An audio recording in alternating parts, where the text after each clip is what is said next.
बिस्मिल्लाहिर्रहमानिर्रहीम।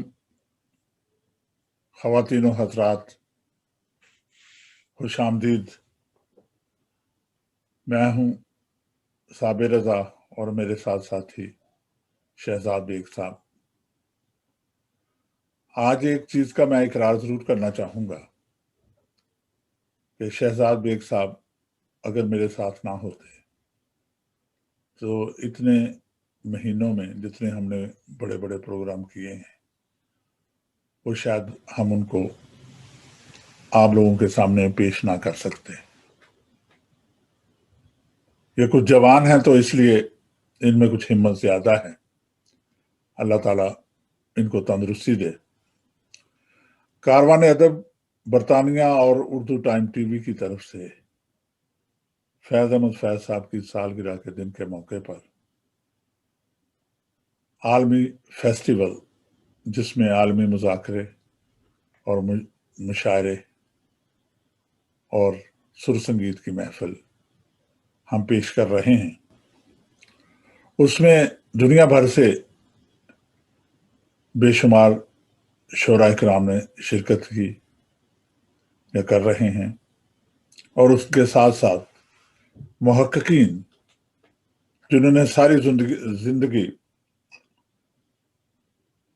इल्म हासिल किया और इल्म पढ़ाया भी लोगों को और इल्म बांटा भी उन्होंने, उनके ख्यालात इस बड़ी शख्सियत फैज़ अहमद फैज़ साहब, जो तरक्की पसंद राइटर होने के साथ साथ एक फिजिकली एक्टिव पर्सन थे, वो सारी जिंदगी नजरिए पे कायम रहे और मरते दम तक नजरिए को साथ लेकर चले गए। और उनका नजरिया उनके खूबसूरत कलाम की वजह से और उनकी बातों की वजह से आज भी हमारे पास महफूज है और आने वाली नस्लों तक वो चलता रहेगा। फैज साहब ने कहा था कि वो बात सारे फसाने में जिसका जिक्र ना था, वो बात उनको बहुत नागवार गुजरी है। क्या बात है, क्या कहने। तो मैं अपने साथी शहजाद बेग साहब से दरख्वास्त करूंगा कि वो फैज साहब के हवाले से कुछ कहना चाहें और जो हमारे इस आलमी मुज़ाकरा, ये नंबर दो नहीं, पार्ट 2 जिसको हम कहते हैं, इसके हवाले से इनमें जो शरीक शुरका हैं उनके नाम और उनका तारुफ भी अगर आप करवा दें तो बड़ी मेहरबानी हो। जनाब शहजाद बेग साहब। बहुत शुक्रिया। फैज साहब एक हष्ट पहलू शख्सियत थे। फैज साहब को सुनने और देखने के बाद यकीनन शायर होने को जी चाहता था। फैज साहब की शख्सियत का ये सहर जो है, एक अरसा दराज इतनी दहाइयों के बाद भी हमारे जहनों पर तारी है। हम फैज साहब को तहसीन पेश करने के लिए ही आलमी मुज़ाकरा हम देखेंगे के उन्वान से पेश कर रहे हैं, जिसमें दुनिया भर के मुहक्किकीन और शायर, अदीब, दानश्वर शरीक हैं। तो मैं जो उसकी तरतीब है, जो कि 14 फरवरी की शब 8 बजे पाकिस्तानी वक्त फेसबुक और यूट्यूब पर पेश किया जाएगा, इसकी सदारत दुनिया के मुमताज़ मुहक्किक डॉक्टर तकी आबदी साहब फरमाएंगे। मेहमाना ने खसूसी जो हमारे होंगे, जो फैज साहब को हरफो मानी का जो एक जहान हमने इकट्ठा किया है, हर मुल्क का एक जो आपको रंग नजर आएगा इंशाल्लाह, उसमें प्रोफेसर गुलाम रसूल तनवीर, जो कि फैज साहब के हमदम दरीना थे, काटन मिल लालपुर के मुशायरे हों या आलमी सेमिनार हों, कॉन्फ्रेंसेस हों, इसमें प्रोफेसर गुलाम रसूल तनवीर साहब फैज साहब के साथ रहे। उनसे मोहब्बत का एक बहुत ताल्लुक था। फैज साहब की ज़िंदगी के बारे में वो इंशाल्लाह आपसे हम ज़बान होंगे, हम कलाम होंगे। इसी तरह पाकिस्तान की तारीख में एक बहुत ही खूबसूरत आवाज़ सहाफ़त की कलम की ताकत की आवाज खबर नईम हाशमी, जो कि इनके अजीज भी हैं, वो भी एक बहुत ही खूबसूरत पराए में फैज कहानी जो है आपके सामने पेश करेंगे। इसी तरह सरजमीन मुल्तान से जनाब डॉक्टर अनवर जमाल साहब, ये भी फैज साहब के हवाले से अपना पुरमग्ज जो मकाला है उसके कुछ पैराग्राफ जो हैं वो आपके सामने रखेंगे। इंडिया से हमारे बुजुर्ग डॉक्टर सैफी सरवंजी साहब, जो कि पिछली 4 दहाइयों से इंतसाब के नाम से एक अदबी पर्चा भी निकाल रहे हैं और उन्हें दुनिया भर में बहुत ही तहसीन की निगाह से देखा जाता है, वो भी फैज़ फहमी के हवाले से अपना नज़रिया पेश करेंगे। तरकीब पसंद तहरीक के हवाले से पाकिस्तान में बहुत सारे लोगों के नाम हमारे सामने आते हैं, लेकिन एक ऐसा रोशन नाम जो आज भी बिल्कुल ऐसे ही लगता है कि फैज़ साहब के हवाले से उठेगा और ऐलान करेगा कि फैज़ साहब अपना कलाम पेश कर रहे हैं, बल्कि फैज़ साहब के हमशक्ल भी हैं। मैंने तो गुज़श्ता बरस जब पाकिस्तान में एक मुशायरा हो रहा था, निज़ामत के फ़राइज़ मुझ नाचीज़ के सुपुर्द थे, तो जब मैं बाईं तरफ जहाँ बैठा हुआ था तो मैंने देखा तो मुझे एक बार तो बिल्कुल ऐसे लगा कि फैज़ साहब जो है कलाम पढ़ने जा रहे हैं। जब मैंने डॉक्टर सादिक सईद साहब का नाम लिया, तो ये बात जो है, ये जो वाक़या है, इसमें पाकिस्तान भर के शायर मौजूद थे। पूरा पंडाल जो था तालियों के गूंज में खड़ा हो गया और डॉक्टर सादिक सईद साहब ने गर्दन को झुका दिया और उनसे जो मोहब्बत का जो अंदाज़ था, ये सब जो तहसीन थी, ये डॉक्टर सादिक सईद साहब को फैज़ की बदौलत मुयस्सर आई थी। इसी तरह नीलम अहमद बशीर, जिसने पूरी दुनिया में अफ़साने के हवाले से एक सिक्के-बंद जो नाम है, हम देखेंगे बहुत ही पुरमग़्ज़ अंदाज़ में इसका खुलासा आपके सामने पेश करेंगी। इंडिया से नई नस्ल के हवाले से इमरान आकफ खान, जो कि जवाहरलाल नेहरू यूनिवर्सिटी में अपना एमए का मकाला मुकम्मल करने के बाद अफ़साने की जानिब बढ़ रहे हैं, वो भी भरपूर अंदाज़ में अपनी आवाज़ आपके सामने पेश करेंगे। और इस तरह हमारा ये दूसरा दिन जो है, फैज़ अहमद फैज़ आलमी फेस्टिवल 2021, हम देखेंगे रात 8 बजे पेश किया जाएगा। जनाब साबर रज़ा साहब। ख़वातीन व हज़रात, अब आइए देखते हैं हमारी जो बातचीत डॉक्टर इमरान आकिफ खान साहब से हुई। सबसे पहले वो सुनिए, फिर उसके बाद जैसा शहजाद बेग साहब ने फरमाया है उसी तरतीब से। और हमारी खुशनसीबी है कि आज की महफिल में सभी अच्छे लोग मौजूद हैं, साहिब इल्म लोग मौजूद हैं, और सदारत जनाब तकी आबदी साहब फरमा रहे हैं कनाडा से। बहुत बहुत शुक्रिया आप सब दोस्तों का जिन्होंने हमें सपोर्ट किया, हमारी मदद की, और फिर इंशाल्लाह फिर मुलाकात होगी। आइए चलते हैं डॉक्टर इमरान आकिफ खान साहब हैं, और मेहमान से पहले मेरे साथी हैं शहजाद बेग साहब, जो फैसलाबाद पाकिस्तान से हैं, और हम दोनों ही, और ताहिर चौधरी साहब कारवान अदब और उर्दू टाइम के मुश्तरका तौर पर ये काविश है उस बड़े शायर के नाम जो अपने वक्त में तो उन्होंने सारी जद्दोजहद की है, और जो उन्होंने काम किया वो हमारे सामने है। उसमें एक लफ्ज़ ही हमें मिलता है और वो है सच।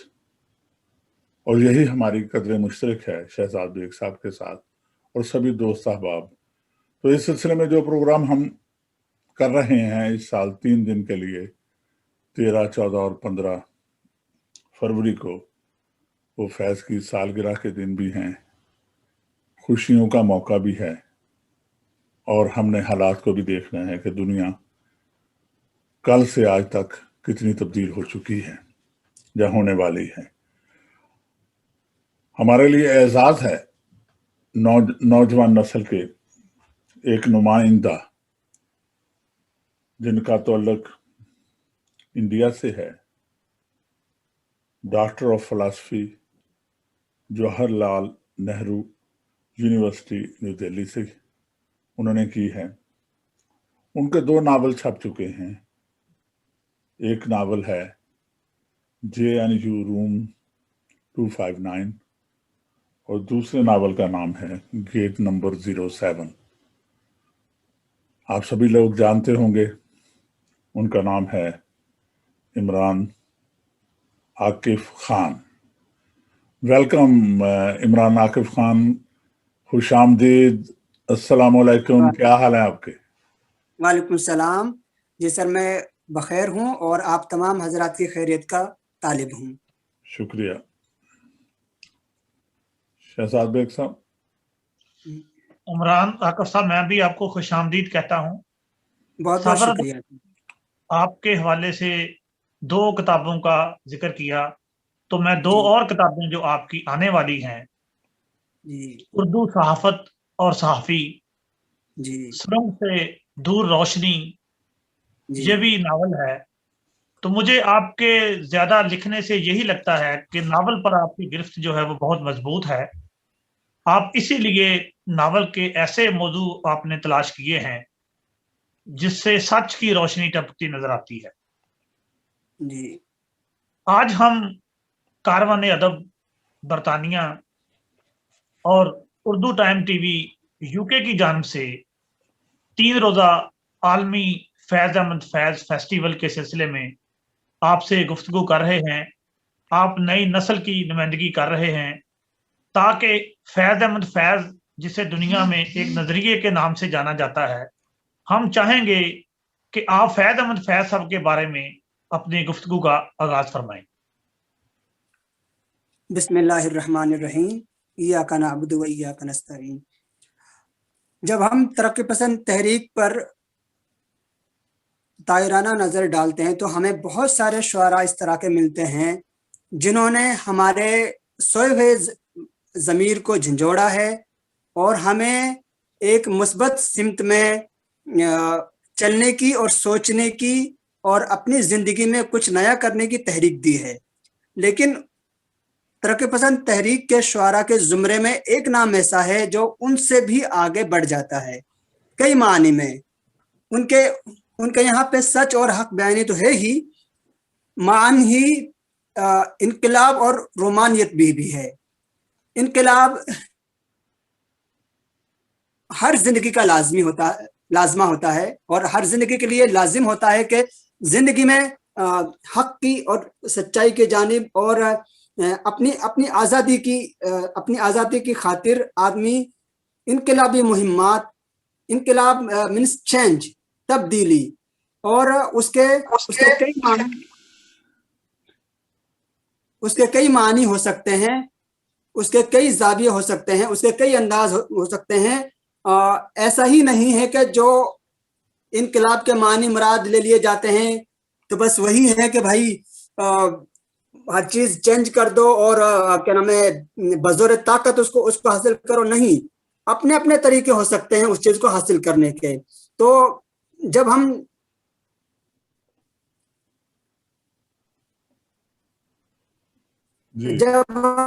फैज की शायरी में देखते हैं कि इनकलाब के क्या मानी हैं, तो वहाँ चाहे उन्होंने किसी तरह के इस्तिआरे इस्तेमाल किए हों, किसी तरह की ताबीरें इस्तेमाल की हों, तमाम के तमाम वो हैं जो इंसान के तशख़्ख़ुस को, इंसान की अहमियत को, इंसान की इंसानियत वाली अक़दार को बहाल करती हैं।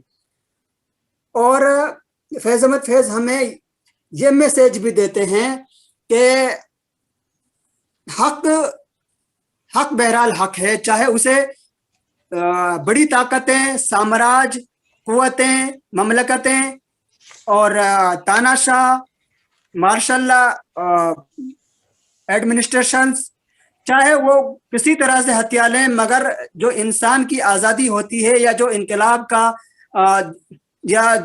के नारे होते हैं या जो उनके तकाजे होते हैं वो कभी भी फना नहीं होते। इसी तरह से जब हम रोमानियत देखते हैं फैज़ अहमद फैज़ के यहाँ पे, तो रोमानियत भी उस तरह की नहीं है जो आम तरक्की पसंदों के यहाँ पे थी या आम रोमानवी शायरों के यहाँ पे थी। उनकी रोमानियत में भी ऐसा महसूस होता है जिस तरह से फूलों के नीचे अंगारे बिछे हुए हों और वो किसी भी दम शोला बन जाने का हौसला रखते हों। लिहाजा फैज़ अहमद फैज़ की शायरी के कई अनामीन हैं, कई डायमेंशंस हैं, کئی جہات ہیں اور کئی طرز ہیں، کئی سوز ہیں، کئی ساز ہیں، کئی ترانے ہیں. اور یہی بات ہے کہ فیض احمد فیض کی شاعری ہر دور کی شاعری ہے، اور آج کی شاعری ہے، کل کی شاعری تھی، کل کی شاعری بھی رہے گی. اور جب جب کسی آزاد قوم پر کوئی تاناشاہ ظلم اور جبر کرے گا، فیض احمد فیض حق اور انصاف کا نعرہ بلند کرتے ہوئے آئیں گے. فیض صاحب نے کہا تھا کہ تجھ کو کتنوں کا لہو چاہیے اے عرض وطن، تجھ کو کتنوں کا لہو چاہیے اے عرض وطن، جو تیرے عارض بے رنگ کو گلنار کریں. کتنی آہوں سے کلیجہ تیرا ٹھنڈا ہوگا، کتنے آنسو تیرے صحراؤں کو گلزار کریں. تیرے ایوانوں میں پرزے ہوئے پیماں کتنے وعدے ہیں جو آسودہ اقرار ہوئے. کتنی آنکھوں کو نظر کھا گئی بدخواہوں کی، خواب کتنے تیری شاہراہوں میں سنگراہ ہوئے.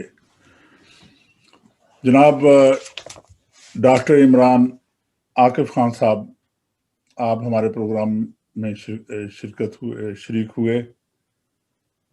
میری طرف سے بہت بہت شکریہ. آئندہ بھی آپ سے بات ہوتی رہے گی انشاءاللہ سر، انشاءاللہ. شہزاد بیگ صاحب، آپ کچھ کہنا چاہیں گے؟ میں بھی ان کے لیے نیک خواہشات کا اظہار کرتا ہوں.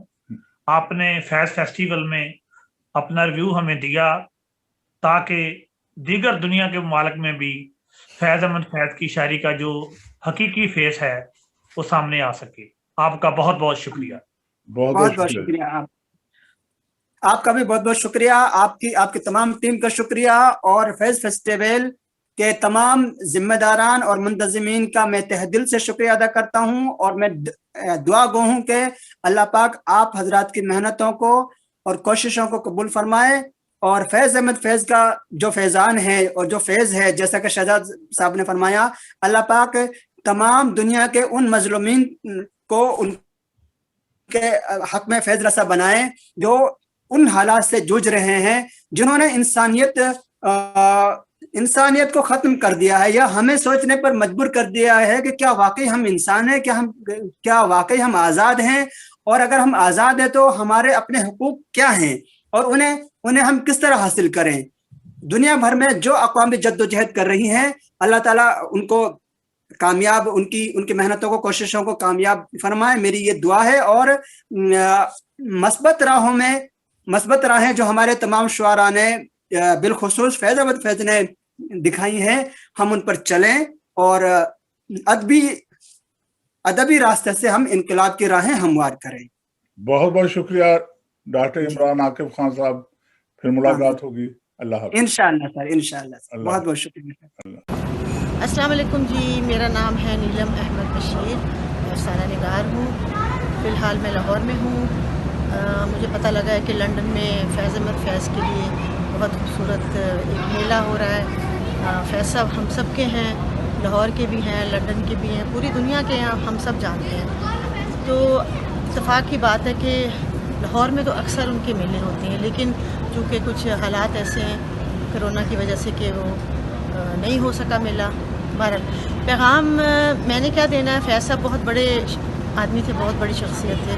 بس میں یہ کہنا چاہتی ہوں کہ کبھی کبھی مجھے افسوس ہوتا ہے کہ انہوں نے جو لکھا تھا ہم دیکھیں گے، تو وہ ہم کب دیکھیں گے؟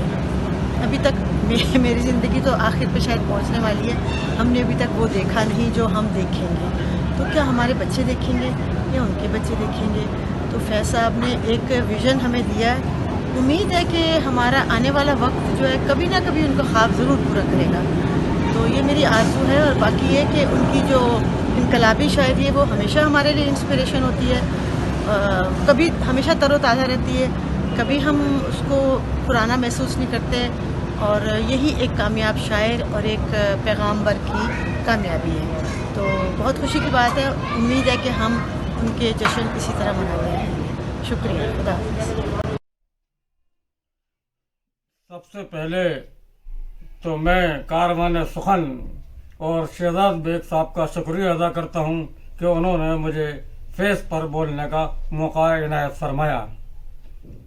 فیض احمد فیض کا دور ترقی پسند عہد کا سنہری دور تھا، اور اس زمانے میں ترقی پسند شعراء اپنے جوشیلے اور لہجے میں انقلابانہ شاعری کر رہے تھے۔ اس وقت فیض احمد فیض اپنے دھیمے لہجے میں تازگی اور روانی سے بھرپور شاعری کر رہے تھے، جس کا اثر نئی نسل نے بہت قبول کیا۔ حالانکہ ترقی پسند شعراء بھی رومان سے حقیقت کی طرف آئے تھے، لیکن اس میں بھی فیض کو اولیت حاصل تھی۔ وہ بھی حقیقت پسندی کی طرف آئے، لیکن لہجہ بالکل نرم رکھا۔ وہ نہیں ہے کہ جوشیلے انداز میں انہوں نے انقلابانہ شاعری کی ہو، حالانکہ نظمیں ان کی ایسی ہے، لیکن لہجہ بالکل دھیما ہے اور تاثیر پیدا کرنے والی شاعری ہے۔ دوسرے یہ کہ بقول ڈاکٹر وزیر آغا کے کہ فیض احمد فیض کا ایک بڑا کمال یہ بھی ہے کہ جہاں اختر شیرانی کا اثر بہت زیادہ تھا اور نظم کو اختر شیرانی کے اثر نے بالکل محدود کر دیا تھا، وہاں فیض احمد فیض نے اس اثر کو ظاہر کیا، اور یہ ان کا بہت بڑا کارنامہ ہے۔ اس نے عرفان ذات کی حدود کو عرفان ذات کی حدود سے کائنات کی حدود تک پھیلا دیا۔ وہ نظم میں وہ وسعت پیدا کی جو ان کے اپنے ذاتی غم کو کائناتی غم میں تبدیل کرنے کی کوشش کی۔ فیض کے اس اقدام میں غزل کے مزاج سے ہم آہنگی کا بھی اثر ہے، تاہم اس بات سے انکار نہیں کیا جا سکتا کہ تحرک اور کشادگی کی جو آمیزش فیض کے ہاتھوں میں ہوئی ہے، وہ اس کی اہمیت سے انکار نہیں کیا جا سکتا۔ فیض نے اردو نظموں کو بلندیوں کی حدود میں داخل کیا۔ فیض احمد فیض صاحب کی شاعری اور ان کی انسانی خوبیوں کے بارے میں گفتگو کرنے کے لیے کافی وقت درکار ہے۔ سیالکوٹ نے ہمیں 3 شاعر ایسے دیے ہیں، سیالکوٹ کی سرزمین اور سیالکوٹ کی مٹی نے، جو اپنے اپنے شعبے میں عظیم تر ہیں۔ علامہ اقبال سیالکوٹ سے، مولانا ظفر علی خان سیالکوٹ سے، اور فیض احمد فیض بھی سیالکوٹ سے۔ وہ ایک پنجابی گھرانے میں پیدا ہوئے، ان کی تمام روایتی کلچر ان کا پنجابی سرزمین سے ہے، مگر ان کی شاعری شروع سے ہی، ان کی غزل، ان کی نظم، وہ ایک چونکہ نظریاتی انسان ہے، مکمل نظریاتی انسان ہے، اور وہ اس سرخ سویرے کی نوید کے متمنی اور امید رکھتے ہیں کہ جو سرخ سویرا آئے۔ سرخ سویرا سے میری مراد یہ ہے کہ ایسا نظام آئے جو عدل پر مبنی ہو، انسانی مساوات پر مبنی ہو، جہاں آجر اور اجیر، جاگیردار اور مزدور، صنعت کار اور کارکن کے درمیان فاصلہ جو بہت زیادہ ہے اس کو کم سے کم کرے۔ ایسا نظام وہ چاہتے ہیں کہ تمام انسانوں کو جو وہ محنت کرتے ہیں، ان کی محنت کے وزن کے مطابق، ان کی محنت کے حجم کے مطابق، ان کے خون اور پسینے، ان کے پسینے کے مطابق، پسینے کے ویٹ کے مطابق اس کو اس کا افزانہ ملے، اور اس طرح ایک روشن صبح کا طلوع کے وہ متمنی ہیں۔ وہ ترقی پسندانہ سوچ رکھتے ہیں۔ ترقی پسندانہ سوچ یہی ہے کہ معاشرے میں عدل اور انصاف ہو، ایسا نہ ہو کہ وڈیرا تو سونے اور چاندی کے چمک میں زندگی بسر کرے، اور جو محنت کش مزدور ہے، جس کی بنیاد پر وہ امیر اور وڈیرا بنا ہے، صنعت کار بنا ہے، جو اپنی محنت سے اپنے مالک کی تجوریاں بھرتا ہے، جو اپنے پسینے سے خوشبو وہ جمع دیتا ہے مالک کو، وہ اس میں اس کا بھی حق ہے. جو پروڈکٹ ہوتی ہے، جو صنعت کی پروڈکٹ ہے، اس میں اس کارکن اور اس مزدور کا بھی اتنا ہی حق ہے جتنا کہ مالک کا ہے. مالک جو کچھ بھی نہیں کرتا، اس کو روپے کی انکم میں سے 15 آنے مل جاتے ہیں، اور وہ جو محنت کا طبقہ ہے، گروہ ہے، اس کو 1 آنا ملتا ہے. یہ ناانصافی اور یہ عدم انصاف فیض صاحب اس چیز کو ڈسکریج کرتے ہیں، اور ڈسکریج کرنا بھی چاہیے. لیکن میں جو بات کرنے والا ہوں وہ یہ ہے کہ شاعری میں شور، گونج، چیخ، نعرہ جب یہ شاعری میں آ جاتا ہے تو شاعری اپنی فنی حیثیت کھو دیتی ہے، شاعری اپنی عظمت کھو دیتی ہے. شاعری میں وہ مسرت فراہم کرنے کی صلاحیت کم ہو جاتی ہے. وہ جو تخلیقی مسرت پڑھنے والے کو یا سننے والے کو ملنی چاہیے شاعری سے، وہ نہیں ملتی. وہ ایک نعرے یا گونج کی آواز، گونجتی آواز کے اندر وہ گم ہو جاتی ہے. فیض صاحب کا کلام پڑھے تو باقی تمام ترقی پسندوں کے کلام سے بالکل یکسر مختلف نظر آتا ہے. وہ تو چیخ چلاتے ہیں، وہ شور کرتے ہیں، وہ گونج کی آواز میں، بلند آہنگی میں شاعری کرتے ہیں. لیکن فیض صاحب کا کلام اتنا ہی ریشمی، ملائم، نرم، گداز، الفاظ بھی نرم و گداز. وہ تمام چیزیں جو ہماری کلاسیکل اردو غزل میں ہیں، وہی تمام الفاظ فیض صاحب اور تمام لہجہ فیض صاحب کی شاعری میں ہے، جس کی وجہ سے ان کی شاعری چیخ نہیں بنتی اور ایک گونج نہیں بنتی اور ایک تلخ قسم کی جذباتی کیفیت نہیں ہوتی، بلکہ وہ ایک ایسی ندی ہے جو بڑی نرم رو طریقے سے چلتی ہے، بڑی نرمی کے ساتھ پاؤں دھرتی آگے رینگتی ہوئی نظر آتی ہے. اس میں اگرچہ نظریات ان کے وہ ہیں، لیکن ان کی شاعری جس میں وہ بیان کرتے ہیں، یعنی وہ آئینوں سے پتھروں کا کام لیتے ہیں. فیض صاحب آئینوں سے پتھروں کا کام لیتے ہیں. فیض صاحب پانی سے لوہے کا کام لیتے ہیں.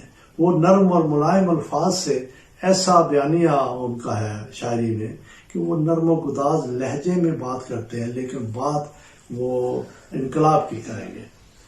ایک تو یہ ان کی خاصیت ہے شاعری کی.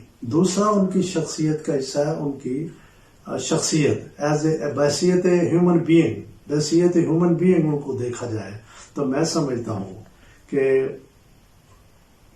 بر صغیر میں 2 شاعر ایسے گزرے ہیں جن کو میں ہمیشہ خوش قسمت شاعر سمجھتا ہوں. ایک علامہ اقبال اور ایک فیض احمد فیض. علامہ اقبال 20ویں صدی کے سب سے بڑے انسان تھے، دنیا کے اور بر صغیر کے خاص طور پر سب سے بڑے انسان تھے. وہ نہایت خوش قسمت انسان تھا، اردو ادب کا، اردو لٹریچر کا، اردو شاعری کا، اردو فارسی شاعری کا سب سے خوش قسمت شاعر میں اقبال کو سمجھتا ہوں. اس کے بعد دوسرا بڑا خوش قسمت شاعر فیض احمد فیض ہے. اقبال کی شہرت اس کے ماں باپ کی زندگی میں، ان کی موجودگی میں پورے عالم میں، پوری دنیا میں پھیل چکی تھی، اور ان کے ترجمے ہو چکے تھے، پوری دنیا میں وہ پھیل چکی تھی ان کی شاعری کی خوشبو. وہ یہ بہت بڑی خوش قسمتی کی بات ہے، ورنہ یہاں تو مرنے کے 200-400 سال بعد کہیں شاعر کی شہرت ہوتی ہے. جیسے نذیر اکبر آبادی ہے، جیسے میر انیس ہے. میر انیس کو تو چلے نکال دیں، اکبر آبادی، نذیر اکبر آبادی اور غالب، وہ مرنے کے 100 سال بعد ان کو دریافت کیا گیا ان کی عظمت کو، اور پھر لوگوں میں آ گئے. لیکن یہ ایسے خوش قسمت شاعر ہیں کہ زندگی میں ہی ان کی عظمت آسمان کو چھونے لگی. فیض صاحب کو لینن پرائز، جو رشیا کا سب سے بڑا سرکاری اور قومی پرائز ہے، ان کو ملا. اور ان کی شخصیت میں جو دھیما پن، جو نرمی، جو عاجزی، جو انکساری اور جو نرم روی ہے اور جو رواداری ہے، وہ انسان کو بحیثیت انسان پہچاننے کی کوشش کرتے ہیں. وہ یہ کہتے میں اردو ٹائمز اور کاروان ادب مانچسٹر کی انتظامیہ کا ممنون ہوں کہ انہوں نے مجھے فیض احمد فیض के सिलसिले में गुफ्तगू करने की दावत दी। गवर्नमेंट कॉलेज लाहौर इस एतबार से भी एक अजीम दरसगाह है कि यहाँ से फारिग तहसील तलबा ने बरसगीर हिंदो पाक की ज़िंदगी के हर मैदान में अपने अनमिट नकूश छोड़े हैं। हमें इस अमर पर फ़ख्र है कि इस दरसगाह के फर्जंदों ने जहाँ तबी और समाजी अलूम के हवाले से नुमायाँ कारकर्दगी का मुजाहरा किया है, वहाँ फ़नून लतीफ़ा के मुख्तलिफ़ शोबों मसलन मौसीकी, मुसव्विरी, शायरी वग़ैरह में भी वो नुमायाँ रहे हैं। उर्दू शायरी में जहाँ मुर्रा नज़्म और आज़ाद नज़्म के फ़रोग़ में मौलाना मोहम्मद हुसैन आज़ाद और नून मीम राशिद ने कारहाय नुमायाँ सर अंजाम दिए हैं, वहाँ फैज़ अहमद फैज़ जैसे शायरों ने तरक्की पसंद तहरीक की शायरी को नए फ़नी और मानवी हवालों से नवाजा है। फैज़ अहमद फैज़ के जिन शेरी मजमूओं ने बरसगीर पाको हिंद के अवाम के दिलों को मसहूर किया है, उनमें नक्श फरियादी, दस्ते सबा, जिंदा नामा, दस्ते तह संग, मेरे दिल मेरे मुसाफिर ख़ास तौर पर काबिल ज़िक्र हैं। इन मजमूओं में मौजूद शायरी का ख़ासा ये है कि इनके ज़ेर असर सर उठाकर चलने और बिला झिझक अपनी बात कह गुज़रने के सलीके मैसर आए। फैज़ अहमद फैज़ ने न सिर्फ आम आदमी के मसाइल के हवाले से लिखा, बल्कि उसे हौसला बख्शा कि वो अहले इख्तियार की रेशा दीवानियों के ख़िलाफ़ खुलकर इजहार कर सके। उन्होंने अपनी शायरी के वसीले से ये पैगाम भी दिया कि साम्राज्य और फिस्ताई हथकंडे दुनिया के किसी इलाके के अवाम को दबा नहीं सकते। चुनांचे उनका कलाम गवाह है कि वो इस तनाजुर में अफ्रीका और एशिया में उभरने वाली आज़ादी की तहरीकों की भरपूर हमायत किया करते थे। फैज़ अहमद फैज़ ने कश्मीर, फ़लस्तीन, अलजायर वग़ैरह की आज़ादी की जंगों में भी खुलकर खराज तहसीन पेश किया है। फैज़ साहब एक जुर्मतमंद शायर और दानिश्वर थे। उनकी इंसान दोस्ती शक व शुबा से बालातर है। वो तरक्की पसंद तो थे ही, लेकिन शायरी की क्लासिकी रवायत से उनकी वाबस्तगी उन्हें जमाती शायरों से बुलंद कर देती है। फैज़ साहब ने इंसानी ज़िंदगी से अपने हमदर्दाना रवैये और इनकलाबी मकासद के लिए मुसलसल जिद्दोजहद की वजह से कैदोबंद की सोबतें भी बर्दाश्त की। आफाकी इंसानियत से उनकी हमा वक्त दिलचस्पी ने उनके शख्सी हौसलों को मुतज़लज़ल नहीं होने दिया। फैज़ अहमद फैज़ की शायरी उनके दर्दमंद दिल की वाज़े गूंज रखती है। ये ऐसी शायरी है जो एक रोशन ख्याल शख्सियत और एक महज़ब ज़हन की पैदावार है। फैज़ अहमद फैज़ की शायरी के मुताले से शेरी नज़ाकत और खुरदरे नारे का फ़र्क वाज़े होता है। फैज़ साहब का पैगाम इनकलाबी तो है ही, लेकिन इसमें गन गरज का उनसर कम कम ही मिलता है। फैज़ की शायरी गुदाज़े दिल की दर्दमंदाना आवाज़ लिए हुए है। इसमें अना के बड़े बड़े बोलों की बजाय उनका शख्सियत से गुरेज का रवैया नुमाया है, और इसका नतीजा ये है कि उनकी शायरी दरमांदा इंसानियत की गमगीन आवाज़ में अपनी उम्मीद भरी आवाज़ मिलाने से पैदा हुई है। फैज़ साहब की शायरी में ज़िंदगी को इस्तारा और इस्तारे को ज़िंदगी बना देने का अमल नुमाया है, और ये ज़िंदगी से تخلیقی دلچسپی رکھنے کے بغیر ممکن نہیں تھا۔ فیض صاحب کو انسانیت کے دکھوں کا درد اپنے دل میں محسوس ہوتا ہے، اور یہی درد انہیں صنم قدے سے نکال کر زندگی کی شاہراہوں پر آنے پر مجبور کرتا ہے۔ ایسی شاہراہیں جہاں انسان دوسرے انسانوں کا خون بہا رہا ہے، جہاں صدیوں سے اقلیت نے اکثریت کے لیے مسائل پیدا کر رکھے ہیں، کبھی غلامی تو کبھی بازار میں بکنے والی جنس بنا دیا جانے والا انسان ان کی شاعری میں جگہ پاتا ہے۔ فیض صاحب کی وطن سے محبت اس قدر شدید تھی کہ وہ اس پر اٹھنے والے ہر ظالم ہاتھ کے خلاف مزاحمت کے لیے اٹھ کھڑے ہوئے۔ ان کی یہی محبت کھوکھلے نعرہ بازوں کو ایک آنکھ نہ بھائی۔ انہوں نے ان پر طرح طرح کی الزام تراشیاں کی۔ فیض انسانی آزادی کی آواز تھے، انہیں تخلیقی آزادی سے محبت تھی۔ جب انہوں نے دیکھا کہ آزادی کے باوجود ایک سراب ہی ہمارے ہاتھ آ سکا ہے، تو انہوں نے اس سراب یا التباس کا پردہ چاک کرنا چاہا۔ ان کا یہ عمل مقتدر طبقوں کو پسند نہ آیا۔ انسانی آزادی کے لیے ان کی کوششوں نے انہیں ہمیشہ زیر عتاب رکھا۔ جب فکر و عمل پر پابندیاں ناقابل برداشت ہو گئی تو اپنے عزیز وطن کو چھوڑنے پر مجبور ہوئے۔ جلاوطنی کے دور میں ان کی گئی شاعری، ان کی شاعری میں بھی ایک کسک اور محبت کی دھیمی لے اور ان کی وطن دوستی کا رنگ نمایاں ہے۔ انہوں نے لکھا تھا، نثار میں تیری گلیوں پہ اے وطن کے جہاں، چلی ہے رسم کہ کوئی نہ سر اٹھا کے چلے، یہ داغ داغ اجالا یہ شب گزیدہ سحر، یہ وہ سحر شب گزیدہ سحر، وہ انتظار تھا جس کا، یہ وہ سحر تو نہیں۔ اے خاک نشینوں اٹھ بیٹھو، وہ وقت قریب آ پہنچا ہے، جب تخت گرائے جائیں گے، جب تاج اچھالے جائیں گے۔ فیض احمد فیض کے بعض معاصرین نے شاعری کو علامتی بنانے کی فکر میں اسے عوام یا عوامی قارئین کی دسترس سے دور کر دیا تھا۔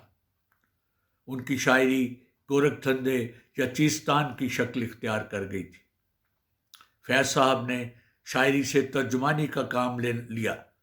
انہوں نے شعر کو سخن کا پردہ بنانے کی بجائے اسے عوام سے گفتگو کے لیے استعمال کیا۔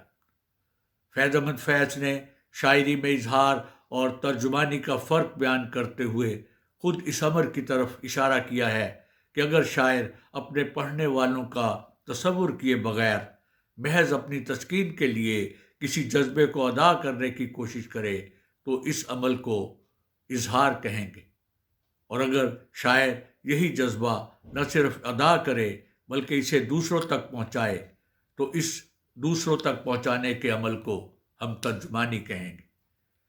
فیض احمد فیض نے اردو نظم میں فنکارانہ ترجمانی سے مزین انداز بیان کو فروغ دیا۔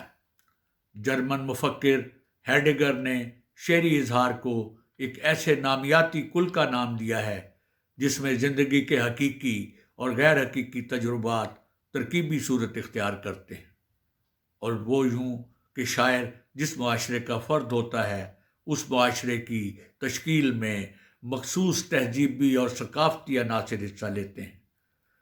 شاعر کی انفرادیت اپنی تہذیبی اور ثقافتی زندگی کے نئے نئے سانچے دریافت کرتی ہے۔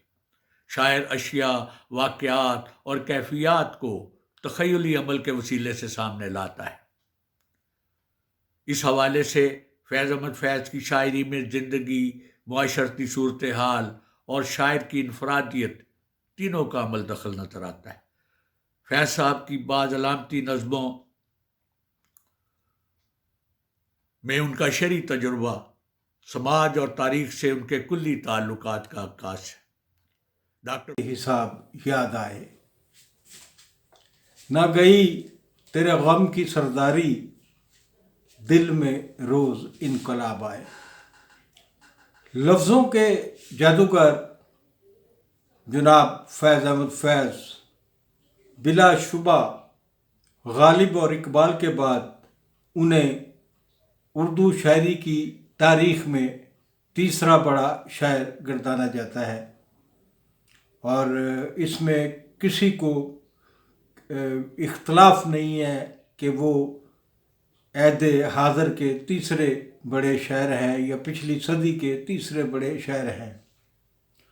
खामोश अल्फाज को गूंजदार आवाज़ बख्शने वाले फैज़ साहब का मुकाम ये है कि आज पाकिस्तान में शायरी की बाकियात मैं समझता हूँ कि उन्हीं के दम से हैं।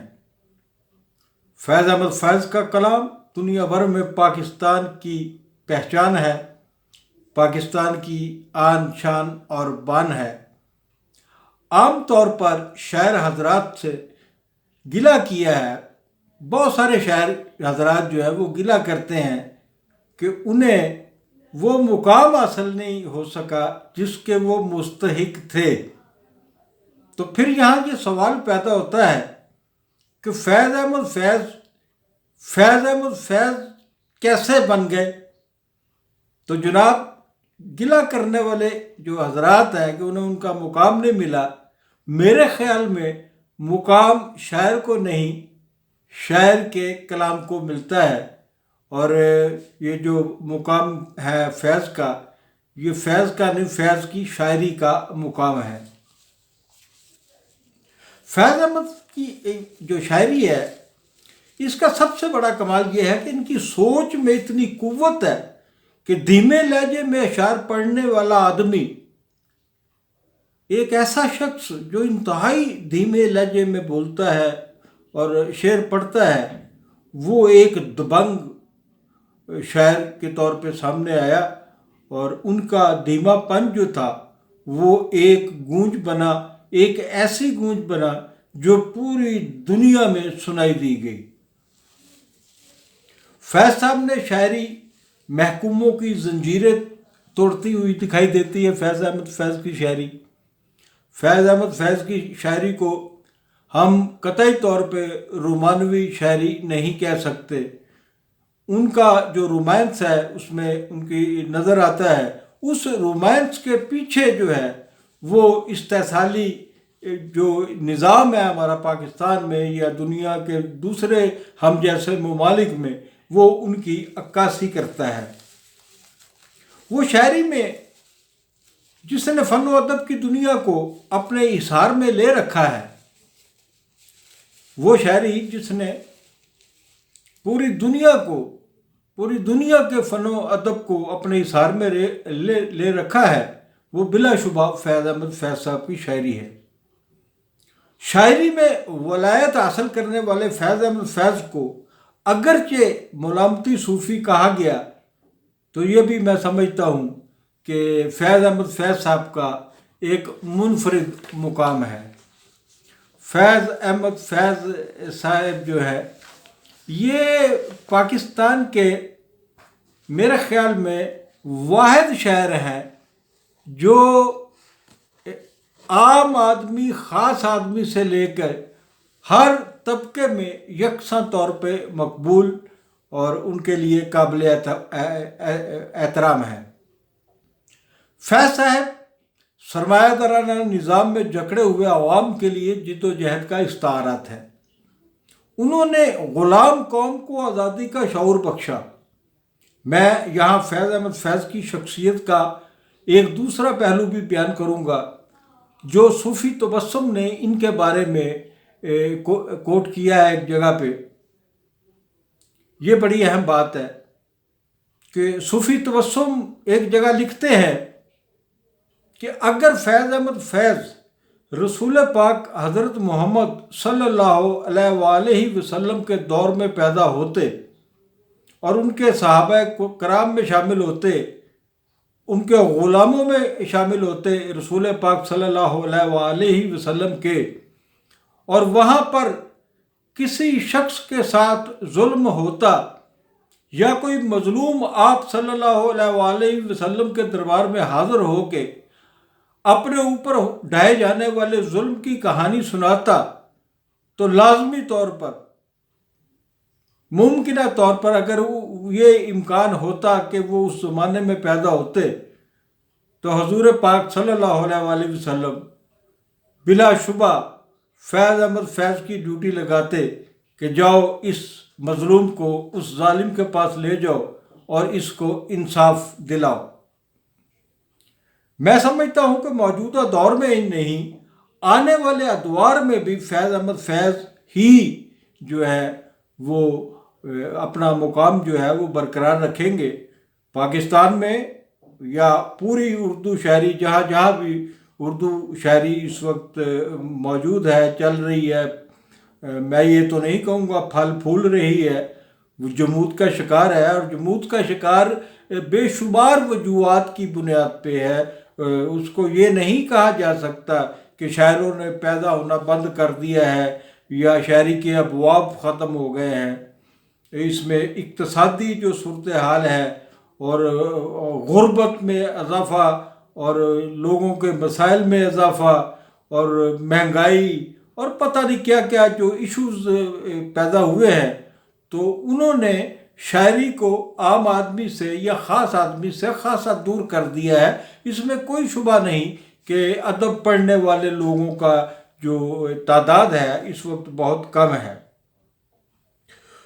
तो गरीब, मजदूर, हारी या इस किस्म के दूसरे पिसे हुए जो तबकात हैं,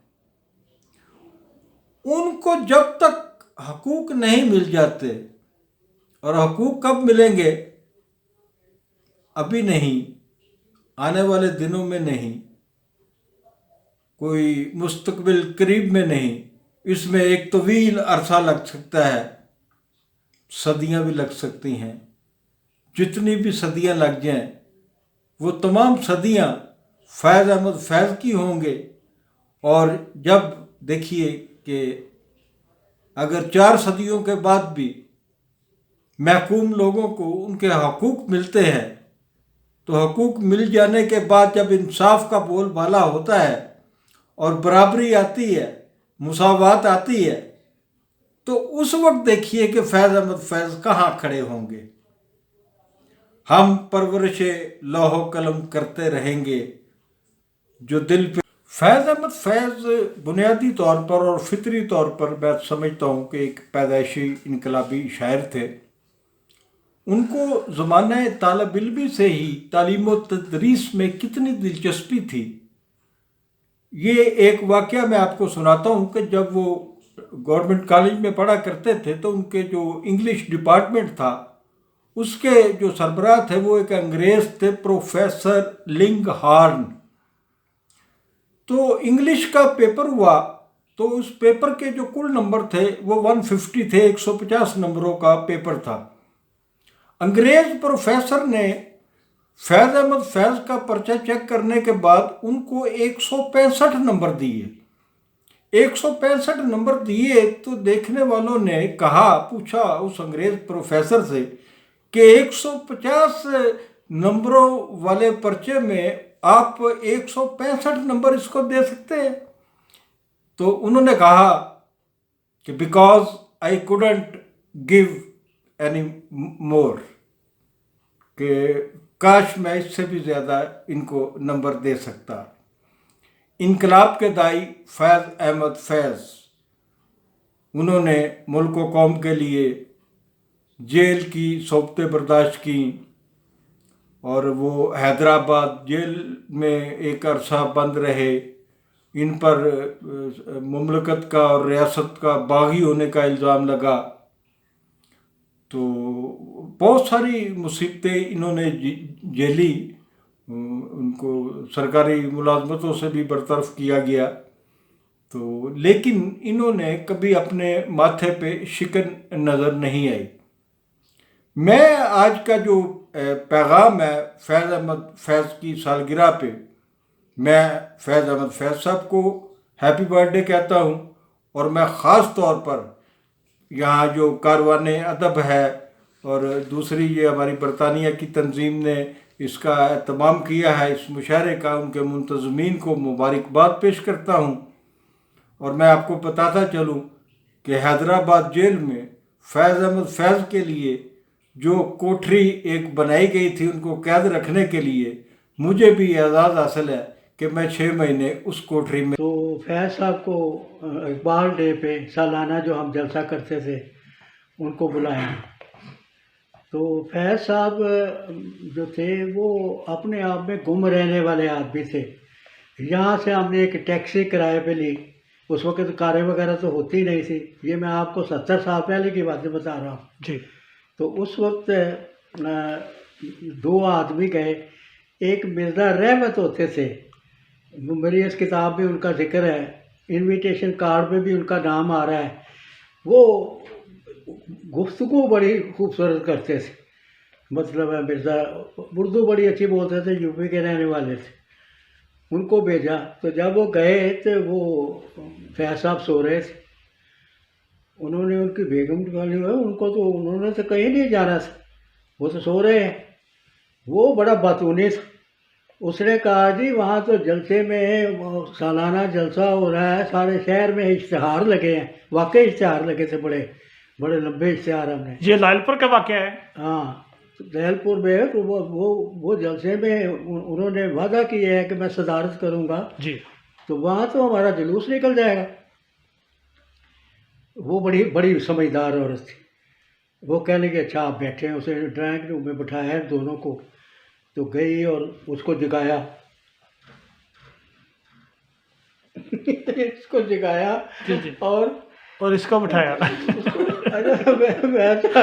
वैसा उठे, उसने झाड़ा, उसने कहा अगर आपने वादा किया हुआ था तो ये देखना चाहिए था आपको कि ये वहाँ वो लोग जो हैं उनका बुरा हाल करेंगे लोग जी। उसने बड़ी मुश्किल से तैयार किया जी सर। कोई घंटा लगाया उसने। उसके बाद जनाब तैयार होके आए, कहने लगे कि चलो वो सूफी तबस्सुम को भी साथ लेना है। अच्छा। तो चुनाचे सूफी तबस्सुम को साथ लिया। जलसा हम ख़त्म कर रहे थे तो फैज़ साहब और सूफी तबस्सुम आ गए, जलसा फिर शुरू हो गया। तो कोई शेर वेर कुछ नहीं हमने उनसे कहा। वो जो खुतबा सदारत दिया है ना फैज़ ने कमाल कर दिया कि इकबाल पे बोल रहा है। नज़रियाती तौर पर इकबाल से इख्तलाफ भी है, लेकिन उसके बावजूद उसने अपने नुक्ता नज़र से कि इकबाल कितना तरक्की पसंद था, कितना मॉडर्न था, कितना जदीद ख्यालात रखता था, इतनी खूबसूरत तकरीर की उसने फैज़ ने।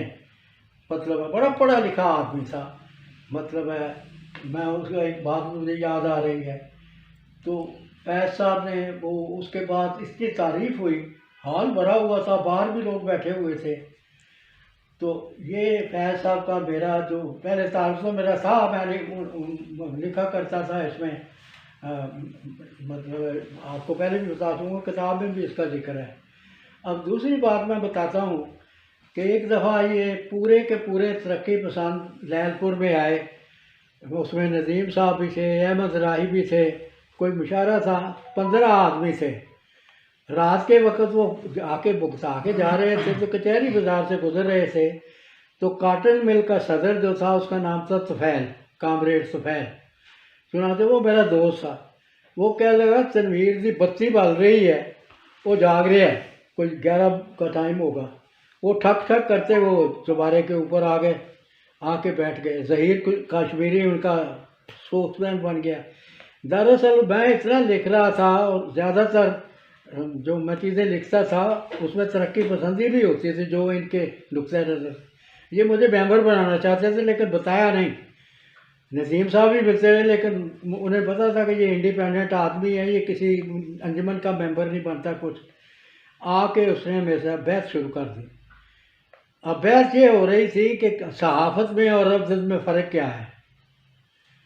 सहाफ़त और अदब में फ़र्क है। तो मैंने कहा कि जब आप प्रोपेगेंडा करते हैं तो आप लिटरेचर को जो है वो जर्नलिज्म की तरफ ले जाते हैं। इसमें गुफ्तगू हो रही थी, उसमें इंग्लिश लिटरेचर भी आ रहा था, उर्दू भी आ रहा था। कोई 1 बजे तक गुफ्तगू होती रही, मैं करता रहा अकेला। उस वक्त बहुत पढ़ता था मैं। उसके बाद मैंने कहा 1 बज गया, आप इस तरह करें सुबह नाश्ता मेरे साथ करके जाएं। चुनाचे वो फिर आगे सारे पूरी की पूरी टीम थी तरक्की पसंदों की पंजाब की। उसके बाद फिर बात शुरू हो गई और फिर कोई 12-1 बज गए तो मैंने उनसे कहा कि फैसला कोई नहीं हो रहा और कोई तलखी नहीं आ रही, कोई ऐसे नहीं जिस तरह ये गुफ्तगू कर रहे हैं। अब तो लोग एक दूसरे को सर फाड़ने के लिए तैयार हो जाते हैं। इतनी खूबसूरत तरीके से गुफ्तगू हो रही थी। तो उस वक़्त मैंने कहा कि एक बात पे अब ख़त्म करते हैं। पहली बात तो ये है कि नदीम साहब से मैंने पूछा कि नदीम साहब, आपने किताब आपकी पहली छपी है जलाल जमाल, उसका जो आपने दिपाचा लिखा है उसमें आपने ये कहा है कि सहाफ़त और अदब जो है ये अलग-अलग दोनों हैं। ये ना हो अगर इनको गटमट कर देंगे कि लाइब्रेरियों में जर्नलिज्म की अलमारियों में लोग अदब ढूंढते फिरें और अदब की अलमारियों में जर्नलिज्म ढूंढते फिरें। ये नहीं होना चाहिए। तो मैंने कहा यही बहस हो रही है, सुबह रात को भी होती रही। अब मुझे आप बताएं कि आप कहाँ खड़े हैं। अब नदीम मतलब उनके साथ है। नदीम क्या कैसे कह सकता था कि नदीम साहब ने पोला जो मुंह बना के किया कि मैं तो आगे निकल गया हूँ। तो मैंने कहा आप आगे निकल गए हैं, मैं वहीं खड़ा हूँ। ये बात वहाँ ख़त्म हो गई। मुअज़्ज़िज़ नाज़रीन, सबसे पहले मैं कारवान अदब और उर्दू टाइम्स बरतानिया बखसूस साबिर रज़ा साहब और शहजाद बेग साहब का ममनून हूँ कि फैज़ के यूम विलादत पर हम गुफ्तगू कर रहे हैं। सवाल यह है कि क्या ये दौर फैज़ का है। उर्दू की कहकशा में जहाँ पर हज़ारों से अशार शायरों से मंसूब हैं, फैज़ के मुश्किल से 1800 शेर, उनमें भी आप जानते हैं कि 70 के करीब गज़लें और 180 के करीब नज़में। यकीनन जब आप फैज़ का पहला शेर जो उनके मैगजीन रावी में छपा था कि लब बंद है साखी मेरी आंखों से पिला दे वो जाम जो मिन्नत कश सहबा नहीं होता, और उनके इंतकाल से चंद रोज पहले जो गजल का शेर है कि सजाओ बज़्म गजल गाओ जाम ताज़ा करो, बहुत सही गमे गीती शराब कम क्या है। तो मालूम ये होगा कि फैज़ पर के डिक्शन पर गालिब का असर बहुत शदीद है। यही नहीं बल्कि अर्ज कर रहा हूं कि जब उनकी पहली वो नज्म जिससे उनका तारुफ हुआ, मुझसे पहली सी मोहब्बत मेरे महबूब न मांग, मैंने समझा था कि तू है तो दरख्शां हरात, तेरा गम है तो गमे दहर का झगड़ा क्या है, तेरी सूरत से है आलम में बहारों को सिबात, तेरी आंखों के सिवा दुनिया में रखा क्या है, और तू जो मिल जाए तो तकदीर निगूं हो जाए, यूं न था मैंने फकत चाहा था यूं हो जाए, और भी दुख है जमाने में मोहब्बत के सिवा, राहतें और भी हैं वसल की राहत के सिवा। तो ये जो शेर आए उसके बाद जब नज्म ने करवट लिया कि कहते हैं कि तारीख बहीमाना तिलिस्म रेशमो अतलस किम ख्वाब में बुनवाए हुए, जा बजा कुचो बाजार में बिकते हुए जिस्म, खून में खाक में लिथड़े हुए खून में नहलाए हुए, लौट जाती है उधर को भी नजर क्या कीजिए, अब भी दिलकश है तेरा हुस्न मगर क्या कीजिए। तो लोगों ने कहा कि इतनी रूमानी नज्म का मजा किरकिरा कर दिया, लेकिन फैज ने इसका जवाब हासिल कर लिया था कि लौट जाती है उधर को भी नजर क्या कीजिए। तो नाजरीन, मैं ये कह रहा था कि ये जो अंदाज है बयान है, यानी आप देखते हैं कि नक्श फरियादी के 1941 में जो शाया हुई, उसने एक नए शायर को, एक अजीम शायर को, एक नई सोच को आपके जो है कि अब ये जो 4 मिसरे जो जबान ज़दे आम हो गए कि रात यूं दिल में तेरी खोई हुई याद आई, जैसे वीराने में चुपके से बहार आ जाए, जैसे सहराओं में हौले से चले बादे नसीम, जैसे बीमार को बेवजह खरार आ जाए। तो इन 4 मिसरों में क्या रखा है कि इतना, इन मुखों में यह है कि बीमार को अगर खरार आ जाए तो बीमार नहीं रहता, अगर सहराओं में आपके जो है क्या कहते हैं बादे नसीम चरी तो वो सहरा बाकी नहीं रहता, अगर वीराने में बाहर आ जाए तो वीराना बाकी नहीं रहता। यानी तेरी याद किस तरह आई मेरे जहन में कि हर चीज मुनखिलब हो गई। तो ये कहने का अंदाज है। मताए लोहो कलम छिन गई तो क्या गम है کہ خون دل میں ڈبو لی ہیں انگلیاں میں نے، زباں پہ مہر لگی ہے تو کیا کہ رکھتی ہے ہر ایک حلقے زنجیر میں زباں میں نے۔ دیکھیے ہمارے پاس انقلابی شاعری کہنے والے بہت سے ہیں۔ ہمارے پاس جوش نے کہا تھا میرا نعرہ انقلاب و انقلاب و انقلاب، یا آپ کے حبیب جالبی کہتے ہیں کہ دفن ہو گئے نگینہ لوگ اور حکمراں ہو گئے نگینہ لوگ۔ اس میں آپ کے جو ہے تندی اور اس میں بڑی آپ کی انقلابیت ہے، لیکن جو انداز جو فیض نے پایا ہے، جس دھیمے طریقے سے وہ گفتگو کرتے ہیں، اس کا اثر آپ کے جو ہے دل رہتا ہے۔ بلا سے ہم نے نہ دیکھا تو اور دیکھیں گے، بلا سے ہم نے نہ دیکھا تو اور دیکھیں گے۔ قفس میں لکھتے ہیں فروغ گلشنو سوتے ہزار کا موسم، یا ایک جگہ کہتے ہیں قفس ہے بس میں تمہارے بس میں نہیں، چمن میں آتش گل کے بہار کا موسم۔ تو آپ دیکھ رہے ہیں کہنے کا جو انداز ہے فیض کا، وہ یہ بتاتا ہے کہ فیض نے اسی وجہ سے تو کہتے ہیں کہ فیض کے پاس آپ کے جذبات کی جو ہے شدت ہے، احساس ہے اور تعمیر کیا حوصلہ ہے۔ ان کے پاس انفرادیت نہیں اجتماعیت ہے، ان کے پاس درد ہے۔ اسی وجہ سے نقش فریادی میں نظامی گنجوی کا وہ مصرع کہا تھا کہ میں نے آپ کے جو ہے دل کو بیچ کر آپ کے جو ہے غم جانا خریدا ہے، لیکن عزیز آپ کے احمد نے سچ کہا کہ زندگی بھر فیض نہ آپ کے اس طرف رہے، نہ بہار کے امکان ہوئے تو ہیں، گلشن میں چند چاک گریباں ہوئے تو ہیں۔ جب آزادی پر انہوں نے کہا یہ داغ داغ اجالا یہ شب گزیدہ سحر، وہ انتظار تھا جس کا کہ وہ سحر ہی نہیں، ابھی گرانی شب میں کمی نہیں آئی، نجات دیدو دل کی گھڑی نہیں آئی، چلے چلو کہ وہ منزل ابھی نہیں آئی۔ اور یا وہ جب کہتے ہیں، وہ جب بھی کرتے ہیں اس نطق و لب کی بخیا گری، فضا میں اور بھی نغمے بکھرنے لگتے ہیں، در خفس پہ اندھیرے کی مہر لگتی ہے، تو فیض دل میں ستارے اترنے لگتے ہیں۔ تو یہ کہنے والا شاعر جس کو یہ طریقہ کار حاصل ہو گیا ہے، وہ جس طریقے سے وہ نہیں کہتا کہ کسانوں پر آپ کے کاریگروں پر کیا کہتے ہیں رحم کرو، کہتا ہے ان کا حق دو، یعنی وہ کہتا ہے آج کے نام، وہ انتصاب جو ہے آج کے نام اور آج کے غم کے نام، کسان کون ہے؟ بادشاہ جہاں والی ماں سوا نائب اللہ فی الارض دیخاں کے نام۔ اس کا اسٹیٹس بتا کے کہتے ہیں جس کے ڈھوروں کو ظالم ہکا لے گئے، جس کی بیٹی کو ڈاکو اٹھا لے گئے، ہاتھ بھر کھیت سے ایک انگشت پٹوار نے کاٹ لی، دوسری مالیے کے بہانے سے سرکار نے کاٹ لی، جس کی پگ زور والوں کے پاؤں تلے دھجیاں ہو گئی ہیں۔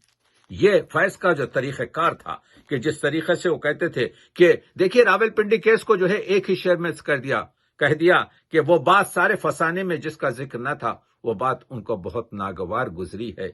یا کہا مقام فیض کوئی راہ میں جچا ہی نہیں، جو کوئے یار سے نکلے تو سوئے دار چلے، جو ظلم پہ لعنت نہ کرے آپ لئی ہے، جو جبر کا منکر نہیں وہ منکر دین ہے۔ تو آپ دیکھ رہے ہیں کہ کس طریقے کا استقلال ہے کہ ہم پرورش لوح و قلم کرتے رہیں گے، جو دل پہ گزرتی ہے رقم کرتے رہیں گے، میں خانہ سلامت ہے تو ہم سرخی میں سے تزئین در و بام و حرم کرتے رہیں گے۔ یہ وہی شاعر ہے جس کا آپ کے 21ویں صدی میں ہم جانتے ہیں کہ اس کا دور ہے، وہ جب دعا بھی کرتا ہے تو کہتا ہے آئیے ہاتھ اٹھائیں ہم بھی، ہم جنہیں رسم دعا یاد نہیں، ہم جنہیں سوز محبت کے سوا کوئی بت کوئی خدا یاد نہیں۔ اور اس میں آگے بڑھ کے کہتا ہے کہ جن کا دین پیروی کذب و ریا ہے، ان کو ہمت کفر ملے، جرت تحقیق ملے، جن کے سر منتظر تیغ جفا ہیں، ان کو دست قاتل کو جھٹک دینے کی تاثیر ملے۔ وہ کہتا ہے کہ میں نے زندگی میں کب آدھا عشق کیا اور آدھا کام کیا۔ وہ لوگ بہت خوش قسمت تھے جو عشق کو کام سمجھتے تھے یا کام سے عاشقی کرتے تھے۔ ہم جیتے جی مصروف رہے، کچھ عشق کیا کچھ کام کیا، کام عشق کیا کہ آتا رہا اور عشق سے کام الجھتا رہا، پھر آخر تک آ کر ہم نے دونوں کو ادھورا چھوڑ دیا۔ تو میں یہ کہوں گا کہ فیض آپ نے ادھورا نہیں چھوڑا، آپ نے ایک پوری آپ کے جو ہے ایک لیگیسی چھوڑی ہے، اس وجہ سے کہ کہنے کا انداز آپ دیکھ رہے ہیں کہ انقلابی نظم بھی جب لکھتے ہیں تو کہتے ہیں ہم محکوموں کے پاؤں تلے، جب دھرتی دھڑ دھڑ دھڑکے گی اور اہل ظلم کے سر اوپر جب بجلی کڑکڑ کڑکے گی، جب عرض خدا کے کعبے سے سب بت اٹھوائے جائیں گے، ہم اہل صفا مردود حرم مسند پہ بٹھائے جائیں گے، سب تاج اچھالے جائیں گے، سب طاق گرائے جائیں گے، بس نام رہے گا اللہ کا جو غائب بھی ہے حاضر بھی، جو منظر بھی ہے ناظر بھی، گونجے گا انا الحق کا نعرہ جو میں بھی ہوں اور تم بھی ہے، اور راج کرے گی خلق خدا جو میں بھی ہوں اور تم بھی ہو۔ تو وہ کہنے والا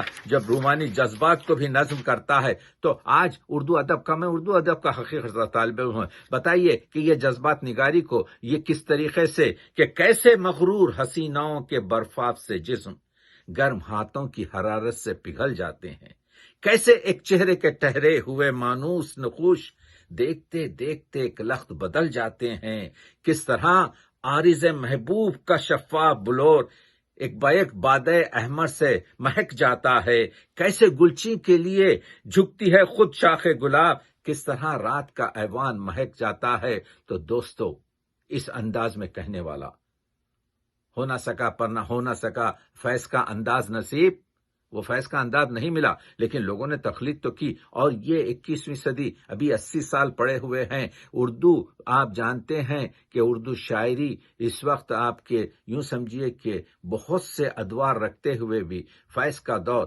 فیض کی شناخت، فیض کی آپ کے جو ہے زندگی بہت ہی یادگار ہے۔